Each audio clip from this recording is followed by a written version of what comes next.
आजकल जो अगली पीढ़ी है वो पीढ़ी में बड़ी समस्या हो रही है। वो पीढ़ी ठीक नहीं है, और जब पीढ़ी ठीक नहीं है तो उस पीढ़ी के सुधार पर चर्चा होनी चाहिए कि पीढ़ी में आखिर क्या क्या गड़बड़ियां हैं और उस पीढ़ी को कैसे सुधारा जाए। ऐसा आक्षेप करती है पिछली पीढ़ी कि अगली पीढ़ी बिगड़ी हुई है। ये हर पीढ़ी करती है। अच्छा मुझे ये बताओ, तुमसे पहली पीढ़ी क्या तुमसे शिकायत दर्ज नहीं कराती थी? क्या तुम्हारी पीढ़ी, मैं अपनी पीढ़ी की बात कर रहा हूं, जो मेरी उम्र के लोग, जो 40-45 साल के लोग हैं, उनसे जो पिछली पीढ़ी है, अगर उस पीढ़ी से पूछें कि ये पीढ़ी कैसी है तो कहे जी वो दिन तो नहीं। ठीक है, लेकिन वो बात तो नहीं है जो हमारे जमाने में थी। और जो मुझसे पिछली पीढ़ी है, जो 60 साल के, उनसे पिछली पीढ़ी वालों से पूछो तो उन्हें 60 साल वाली पीढ़ी में भी दोष दिखाई देता है। आखिर ऐसा क्यों है कि हमें अगली पीढ़ी में दोष दिखाई देता है? आखिर ऐसा क्यों है कि आने वाली जनरेशन हमें सुहावनी नहीं लगती, इसमें हमें अच्छी चीज दिखाई नहीं देती, ये सब गुंडे बदमाश दिखाई देते हैं। आओ समझने का प्रयास करते हैं कि ऐसा क्या है। अच्छा मेरे एक प्रश्न का उत्तर दो, एक प्रश्न का उत्तर देना बुद्धि से, मेरी ओर देखो यार, मेरे प्रश्न का उत्तर दो। क्या उस आदमी का भविष्य कभी सुधर सकता है जिसका वर्तमान बिगड़ा हुआ हो? हाँ ना बोलो। एक आदमी कहता है वर्तमान तो बिगड़ा रहेगा, वर्तमान की चिंता मत करो, तुम भविष्य सुधारो। जिसका वर्तमान बिगड़ा हुआ है उसका भविष्य सुधर।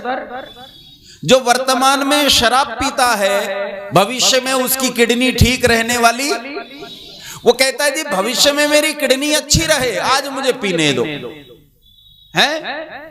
आज तो मुझे पीने दो, भविष्य में मेरे फेफड़े ठीक रहे, मेरी किडनी ठीक रहे, मेरे शरीर में कोई समस्या ना हो। क्या ऐसा हो सकता है? तो सुनो फिर, आने वाली पीढ़ी में यदि बीमारी है, इसका कारण वर्तमान की पीढ़ी है। आने वाली पीढ़ियों में अगर कोई दोष है, इसका दोषी कौन है?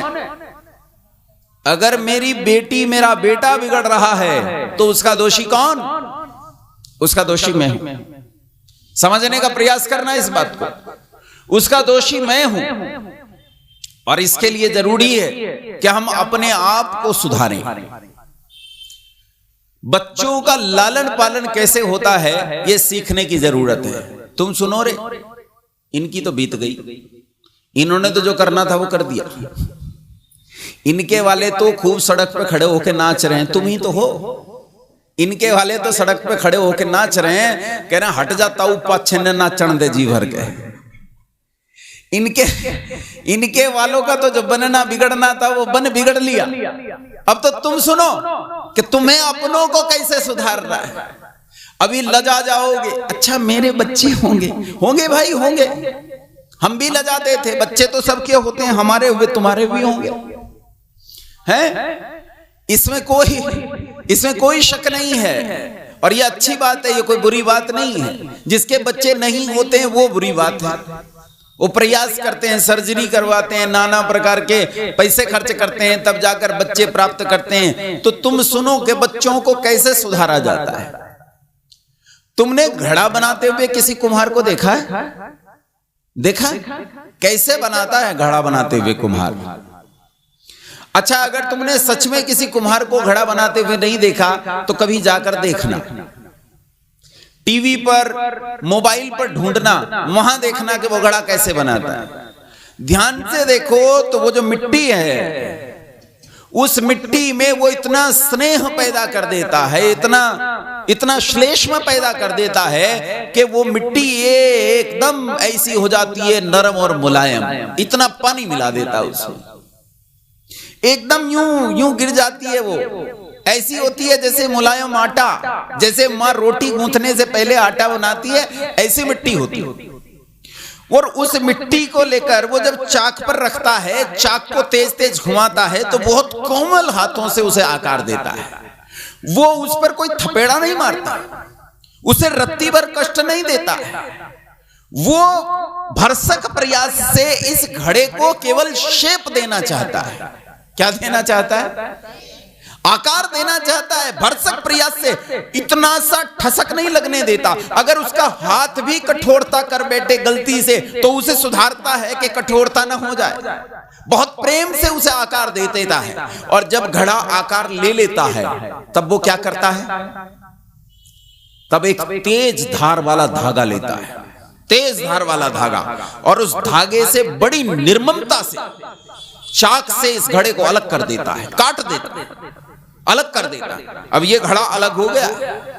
अब इस घड़े को बहुत कठोरता के साथ अग्नि में डाल देता है और अग्नि में तपते हुए देखता है। अब तक ये इतना स्नेह कर रहा था कि इसने इसे थपक नहीं लगने दी, लेकिन अब इसे इस पर कोई दया नहीं, कोई ममता नहीं है। ये इसे अग्नि में डाल देता है और इस अग्नि में तपने देता है। और तपकर जब घड़ा तैयार होता है तब वो देखता है कि घड़ा एकदम पक्का घड़ा बना है।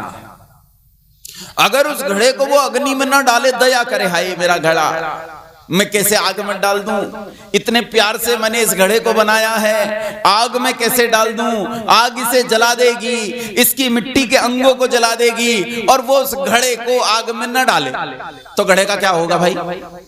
बोलो भाई।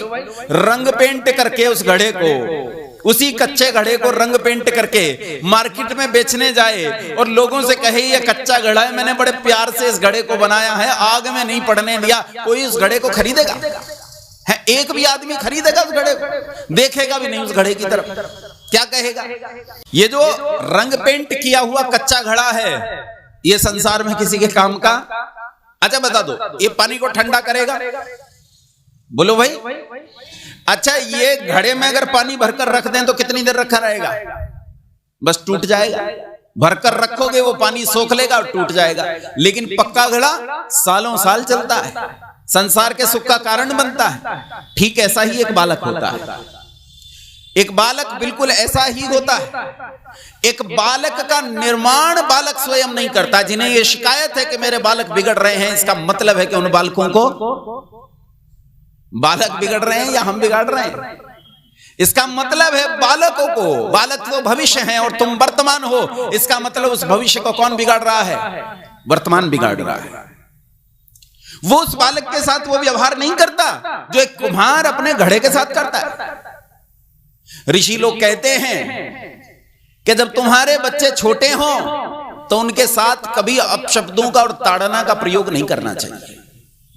उन पर क्रोध न करें, मारे पिटे नहीं, गालियां वालियां नहीं दें। अपितु तो क्या करना है? अब इस घड़े को तैयार करना है। कैसे तैयार होगा? लाड़ से तैयार होगा। है?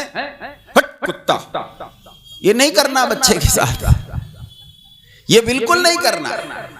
तुमने ये किया, उसने सीखा।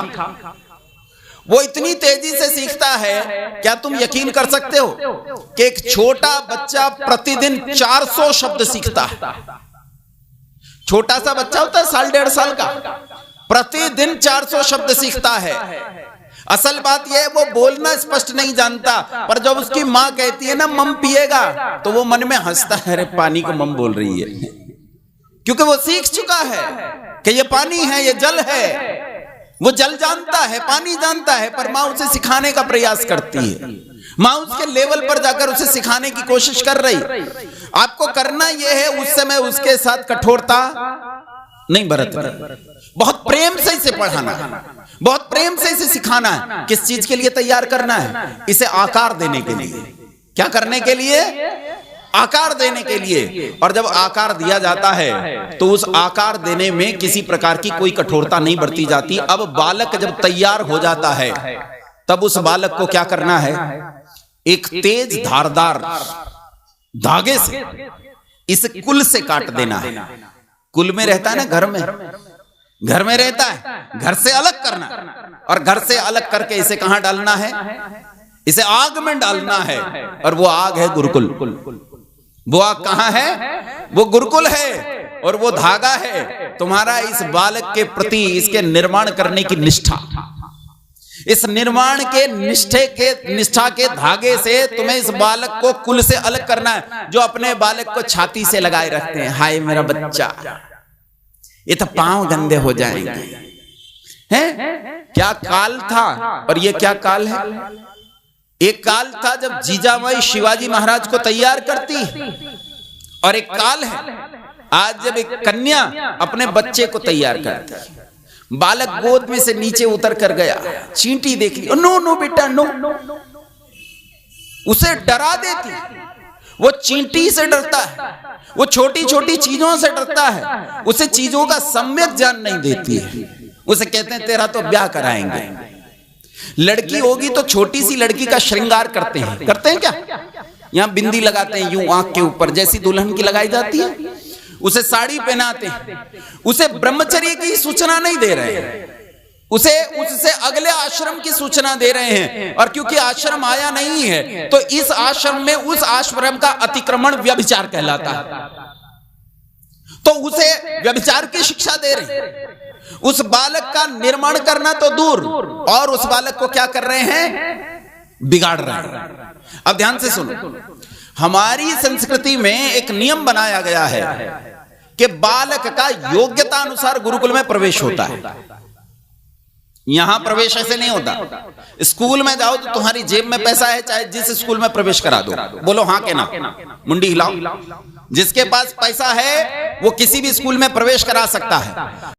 खान अपने लड़के को, अपने भंगेड़ी को, अपने नशेड़ी को रेयान इंटरनेशनल स्कूल में पढ़ाता है, लेकिन घसीटू अपने लड़के को टाटपट्टी के स्कूल में पढ़ाता है। अंतर किस चीज का है? अंतर पैसे का है। अंतर है पैसे का। शाहरुख खान के पास पैसा है इसलिए वो रेयान इंटरनेशनल स्कूल में पढ़ाता है, लेकिन घसीटू के लड़के के पास, घसीटू के पास पैसा नहीं है इसलिए वो अपने बच्चे को खिचड़ी स्कूल में भेजता। ये अंतर। लेकिन उस काल में जब यहां गुरुकुल चलते थे, चलते आज भी, तुम्हारे लिए वो काल नहीं है, क्योंकि तुम गुरुकुलों की तरफ जाते नहीं। तुम तो A for apple, B for ball, C for cat और डी फॉर डंकी बन गए हो। तो तुम्हें गुरुकुल दिखाई नहीं देते। जब गुरुकुल में जाते थे तो गुरुकुल में प्रवेश का नियम होता था, और प्रवेश का नियम है कि योग्यता वाले छात्र को ही प्रवेश दिया जाएगा। कैसे छात्र को प्रवेश दिया जाएगा? इसीलिए नियम था कि ब्राह्मण का पुत्र 8 वर्ष का, क्षत्रिय का पुत्र 10 वर्ष का और वैश्य का पुत्र 12 वर्ष का गुरुकुल में प्रवेश पाता था। जब प्रवेश लेने जाता तब आचार्य परीक्षा लेता कि ये गुरुकुल में रहने के लायक है या नहीं, ये रहने के लायक है या नहीं। अब एक मां अपने बच्चे को गुरुकुल के लायक तैयार कर रही है। वो उसे बड़ों के चरण स्पर्श करना सिखाती है, वो भोजन के लिए सम्मान करना सिखाती है, वो जानती है कि पुस्तक का सम्मान कैसा है, वो जानती है कि समाज में व्यवहार कैसे करना है, वो उस व्यवहार को इसे सिखा रही। लेकिन एक बालक बच्चे को सिखा रही है, एक मां अपनी कन्या को सिखा रही है कि नाम जलेबी बाई। ये मैंने अपनी आंख से देखा है, मैंने अपनी आंख से देखा है। घर में मैं गया तो बोली जी हमारी बच्ची बहुत अच्छा नाचती है, और उसने मुझसे पूछे बिना कि मैं नाच देखना चाहता हूं या नहीं चाहता, चालू हो गई, बेटा डांस करो। और उसने कहा नाम, बच्ची ने अपने मुंह से कहा जलेबी बाई। ये बच्चे को तैयार कर रही है। ऐसा बच्चा गुरुकुल में प्रवेश लेने के लायक नहीं है। इसलिए आचार्य मना करता है। आचार्य कहता है पहले इसे गुरुकुल के लिए तैयार करके लाओ, जब ये गुरुकुल के लिए आकार ले ले पूरा का पूरा, तब इसे काटना और तब गुरुकुल में भेजना। जब तक तुम इस बच्चे को गुरुकुल के लायक तैयार नहीं कर देते, अच्छा कोई भी गुरुकुल में प्रवेश ले लेगा। ये सोचो, क्या शिक्षा का अधिकार सबको होना चाहिए? जो शिक्षा ग्रहण ही नहीं कर सकता, क्या उसे शिक्षा का अधिकार होना चाहिए? विचार करके देखो। अच्छा ये बताओ, जो आदमी अच्छा पति नहीं हो सकता, अच्छी पत्नी नहीं हो सकती, क्या इसे गृहस्थ में जाने का अधिकार है? मुंडी हिलाओ भाई, है क्या इसे? अच्छा जो आदमी अच्छा सन्यासी नहीं हो सकता, क्या इसे सन्यास लेने का अधिकार होना चाहिए? जो अच्छा वानप्रस्थी नहीं हो सकता, तो क्या उसे अच्छा वानप्रस्थ लेने का अधिकार होना चाहिए? तो सोचो, जो पढ़ नहीं सकता, क्या उसे गुरुकुल में प्रवेश का अधिकार होना चाहिए? नहीं होना चाहिए। इसे तैयार करो। जब तक ये तैयार नहीं होता तब तक गुरुकुल में प्रवेश लेने के लायक नहीं है। जब तैयार हो जाता है तब इसे गुरुकुल में छोड़ दो। गुरुकुल में जाकर माता पिता फिर आचार्य से कहते हैं, आजकल के जो गुरुकुल होते हैं उन गुरुकुलों में माता पिता जाकर कहते हैं जी हमारा एक ही है, तो इसमें मेरी क्या गलती? भाई तुम्हारा एक है, इसमें गलती मेरी क्या है? हम तो कहते हैं 10 उत्पन्न करो, तुम 10 नहीं करते तो 9 कर लो, 9 नहीं करते तो 8 करो, 8 नहीं तो 7 करो, 7 नहीं तो 6 करो, 6 नहीं तो 5 करो, 5 नहीं तो 4 करो, 4 नहीं तो डूब मरो। भाई इससे नीचे तो मत जाओ। अगर तुम 4 भी नहीं करोगे, अगर 4 बच्चे भी तुम पैदा नहीं कर रहे हो, तब तो यही कहोगे जी मेरा अकेला है। तब इसे अंडे की तरह सेओगे, और जो अंडे की तरह सेया जाता है वो सिंह नहीं बनता, वो मुर्गी बनता है। अंडे की तरह सेने से मुर्गी तैयार होती है, सिंह तैयार नहीं होता है। फिर तुम कहते हो कि हमारे बालक बिगड़ रहे हैं। बालक जब गुरुकुल में चला जाता है तो गुरुकुल में जाकर इस बालक का, अच्छा ये बताओ यहां जितने लोग बैठे हैं, बड़े लोग जितने बैठे हैं, गृहस्थ लोग, हाथ खड़े करके मुझे बताओ जिनके बच्चे हैं और बड़े हो गए हैं, हाथ खड़े करके बताओ जिनके बच्चे गुरुकुलों में पढ़े।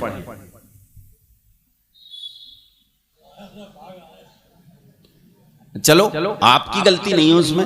अच्छा आप दूसरी बात बताओ, फिर हाथ खड़े करो ऐसे लोग जिन्होंने गुरुकुल का नाम सुना है मुझसे पहले, इस समय से पहले, हाथ खड़े करो जिन्होंने गुरुकुल का, अरे हाथ खड़े करो जिन्होंने गुरुकुल का नाम सुना है। जिन्होंने नहीं सुना वो हाथ नीचे रखो, ठीक है, हाथ नीचे करो। सबने गुरुकुल का नाम सुना है, सब गुरुकुल को जानते हैं। बड़ी समस्या यही क्या हमने अपने बच्चे को गुरुकुल में नहीं भेजा, और हम कहते हैं संस्कृति बिगड़ रही है। जब तुमने उसे भेजा ही वहां है जहां संस्कृति है ही नहीं, तो फिर बिगड़ेगा कौन? संस्कृति कहां खराब होगी? संस्कृति तो तुम खराब कर रहे हो। ये जो बालक पीछे बैठे हैं ना, ये जब वहां ब्याह में डीजे पर सड़क पे नाचते हैं तो वो इनकी गलती नहीं है। वो गलती किसकी है? वो गलती हमारी है। जब हम अपने बालक को हाथ पकड़कर उस स्थान पर लेकर नहीं जा रहे हैं जहां बालक का निर्माण होना है। हमने तो अपने बालक को अच्छा व्यापारी बनाना चाहा है, हमने अपने बालक को अच्छा इंजीनियर बनाना चाहा है, हमने अपने बालक को अच्छा डॉक्टर बनाना चाहा, हमने अपने बालक को अच्छा साइंटिस्ट, अच्छा राजनेता बनाना चाहा। ईमानदारी से बताओ तुम में से कितने लोग हैं जिन्होंने शिक्षा में प्रवेश दिलाते हुए यह सोचा कि कल मेरा बच्चा एक अच्छा गृहस्थ बनेगा, एक अच्छा पति बनेगा, एक अच्छी पत्नी बनेगी, एक अच्छा माता बनेगी, एक अच्छा पुत्र बनेगा, एक अच्छा पिता बनेगा? हमने बनाना चाहा? जब बनाना नहीं चाहा तो बनेगा कहां से? तुम बना रहे हो तंबाकू भरने वाली चिलम और कह रहे हो घड़ा नहीं बन रहा है। अरे तुम बना ही चिलम रहे हो, घड़ा बनेगा कहां से? घड़ा तो तब बनेगा जब तुम उसे आकार किसका दोगे? घड़े का दोगे। तुमने उसे आकार किसका दिया है? चिलम का दिया है। इसमें तो तंबाकू ही फूकेगा, इसमें तो तंबाकू ही फूकने वाला है। इसमें पानी ठंडा होने वाला नहीं है, शीतलता देने वाला नहीं। इसलिए आवश्यकता थी कि शिक्षा के उद्देश्य को ठीक से समझते